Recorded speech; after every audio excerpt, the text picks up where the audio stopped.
કુંભારવાડા માધ્ય road પરના અલંગના પ્લોટમાં રાખેલા રબરના જથ્થામાં વિકરાળ આગ ભભૂકી ઉઠી હતી. કુંભારવાડા માધ્ય રોડ પર શબ્બીરભાઈ સિદ્દીકભાઈનો પ્લોટ આવેલ છે. તેમાં રબરનો સ્ક્રેપ મૂકવામાં આવેલ. આ રબરના જથ્થામાં અચાનક આગ ભભૂકી હતી. તેમાં ઘડીના છઠ્ઠા ભાગમાં આગે વિકરાળ સ્વરૂપ ધારણ કરી લેતા આ બનાવ અંગે ફાયર બ્રિગેડને વાકેફ કરતા ફાયર કર્મીઓ સ્થળ પર દોડી આવી 15,000 લીટર પાણીના છંટકાવ દ્વારા આગને બુઝાવી હતી. ત્યારે આગ લાગવાનું કારણ અને નુકસાની જાણવા મળી ના હતી.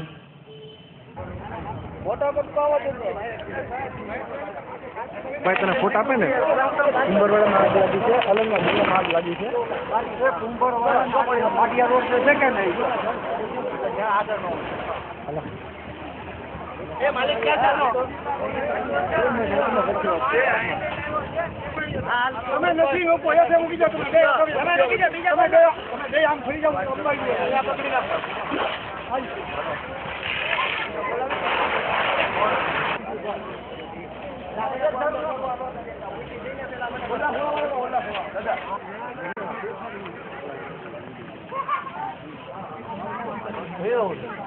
આજરોજ બપોરના 3:15 કલાકે કુંભારવાડા માઢિયા રોડ પર આવેલ વિક્રમના ટેલામાં આગ લાગેલ છે. જે સંદેશો મળતા અમે ઘટના સ્થળે પહોંચી તપાસ કરતા જે મહમ્મદી બાગ પાસે આવેલ પ્લોટમાં રાખેલ જે કેબલ વાયરના વેસ્ટેજ આશરે 25 ટન સામાનમાં આગ લાગેલ.